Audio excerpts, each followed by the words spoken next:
Good morning, everybody. Monday it is. I'm a little late today. I apologize. Nap went about an hour longer than I expected. 6 a.m. coming here, and we are heading into Monday, the start of the week. Quiet day as far as data goes. Again, the FOMC meeting is on Wednesday, so there won't be much taking place prior to that. But we did have YENTERVENTION. YENTERVENTION did take place overnight as, where are my, boom.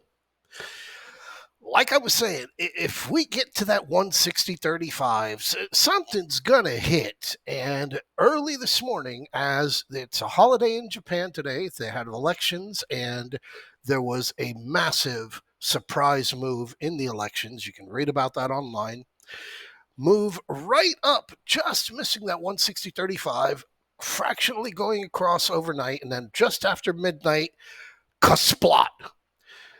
The headlines are all out there, and again, I've got a video for you at the end of this clip that will explain it in very layman's terms, and it'll make sense to everybody. The Japanese top diplomat, no comment on whether or not there was FX intervention. Japanese top currency diplomat Kanda, we will continue to take appropriate action against excessive forex move. Japanese top currency diplomat Kanda, speculative, rapid, and abnormal FX moves have had a bad impact on the economy, so are unacceptable. Japan top currency diplomat Kanda, I don't have a specific level in mind about an appropriate forex level. All out there. Intervention hit. And again, the impact of that intervention, well, we simply will not know until we do know. But like I said, it is not going to be good. And that's exactly what we're looking at today, as you've got the yen down now, down to that 155 area. So onward and upward into bigger and better things. Futures, relatively flat. ES made it up to that 51.4450 overnight, and now fractionally moving back down to that 51.32. 5-day moving average slightly below, 50-day moving average moving higher up above. On the Russell 2000, nothing. Dead stinker flat. Dead stinker flat. So IWM, can't tell you whether or not we'll have a trade on that. Over on the Dow up 18 points, but as you can see, rolling off back over here to the 100-day moving average. And again, having the ES and the NQ where they went to on Friday, you can see your weakness over here on the Dow not being one of the top contributors because everything is inside the NQ. Fractionally higher over here on the NQ, up on the QQQ. We'll pull that over real quick. Just up here to 433.50 overnight. 433.05, apologize. So we actually are almost there. 433.50. This fucking sucks line. Almost made it up to that. And now we're kicking back off 431.21, 430 being your important pivots below. But again, remembering there's nothing at all taking place until we get the FOMC meeting, which is coming up on Wednesday. So as futures are pretty flat, there's not much really to cover other than what we've already covered. And over on the SPX, again, nice ABC, a little bit higher, 51.26, maybe 51.50. Possibly as we go into the early part of the week. Over on the SPX, looking at a 2-day chart, we've got that big gap to be filled over here from Friday. It is going to be a big thorn as it's there, but your 5-day moving average will be moving up higher and will be sitting there relatively at the top of where that gap is at 50.72. Come over onto your IWM. IWM, again, doing absolutely nothing, sticking on that 100-day moving average. You got your 2024 open up above with the 20-day, just at 200, and over here coming back to that 196.40, which has basically been your middle of the line for the last couple of days. And here you're on your QQQ. This fucking sucks line, 433.50, just getting licked.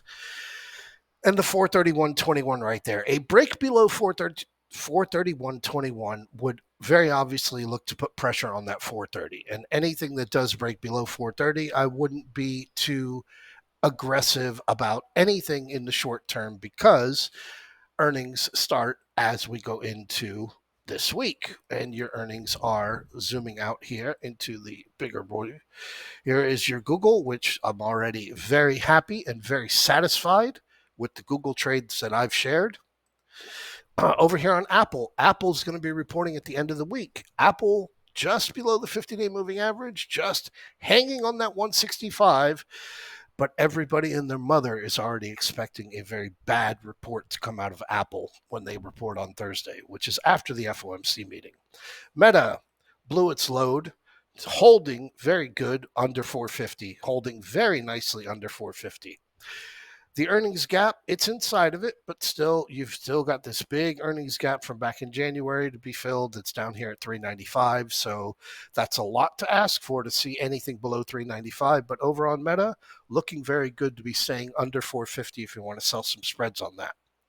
Microsoft, again, reported on for a Thursday, just like Google did, right back up to where its all-time highs were, fractionally above, filling that gap.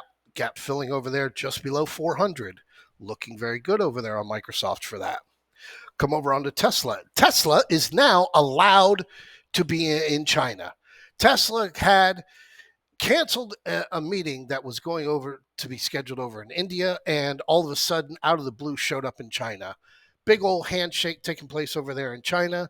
Big, nice, excellent recovery over there on Tesla, getting back up there into the 180s.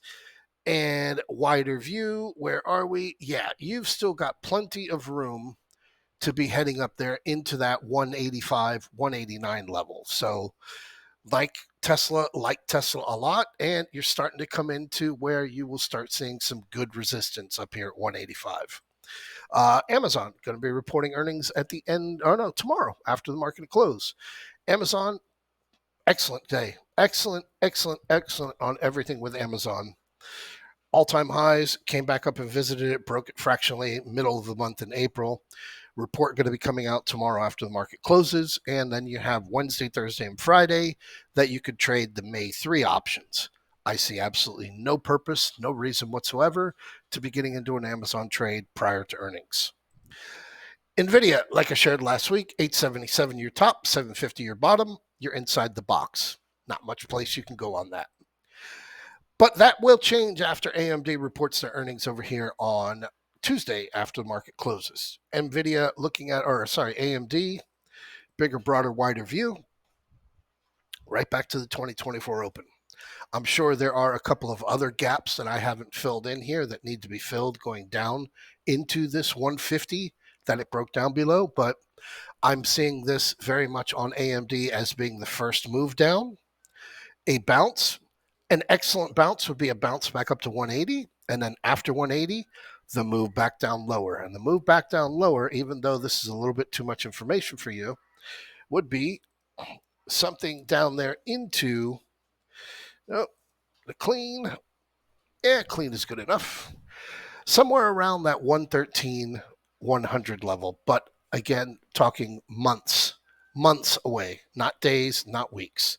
But definitely a move back down here to this 134, very appropriate. So I'd expect that we get a bounce off of AMD, and after that bounce, then we get a better fade off going down after that. So that's pretty much it. Not much to cover on there. Google looking for a break below 130, 170.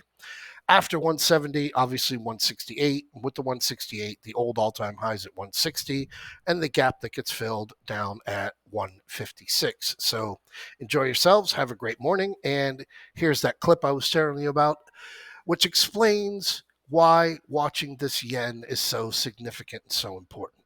Japan is about to collapse? Could this impact the U.S. as well? Something pretty bad happened in Japan yesterday, and to really understand let's look at the current state of the Japanese economy. Japan has the third biggest GDP in the world, but its economy hasn't grown for about 30 years. They had an asset price bubble in the 80s that burst in the 90s and never really recovered from this. Combined with an aging population and some deflationary pressure, the Japanese economy stopped growing, but not its depth. The government kept spending to stimulate stimulate the economy and to try to revive growth while social welfare costs rose as the population aged. The debt-to-GDP ratio reached 261%. The Bank of Japan, which is the Federal Reserve equivalent, also stimulated the economy with quantitative easing and very low interest rates. How low? Interest rates went from 6% in the 90s to 0% in 2000, and they stayed there until 2016, where they went negative. They recently came back to 0.1%, but while low interest rates are good to stimulate the economy, they are very bad for the currency. The U.S. interest rates are now at 5.25 to 5.5%, which is a much better yield than the current 0.1% of the Japanese yen. So money is flowing from the yen to the dollar, which weakens the currency. The yen dropped 11% since the start of the year, but yesterday it fell 1.7% versus the dollar. This is huge for a currency. That's a 3 sigma event. A lack of confidence in the yen could accelerate the flow from yen to USD, which will increase the price of imported goods in Japan and make the debt more difficult to pay back. The US will not have this problem for now, since this is where the money is flowing. However, if the third largest world economy collapses, it won't be good.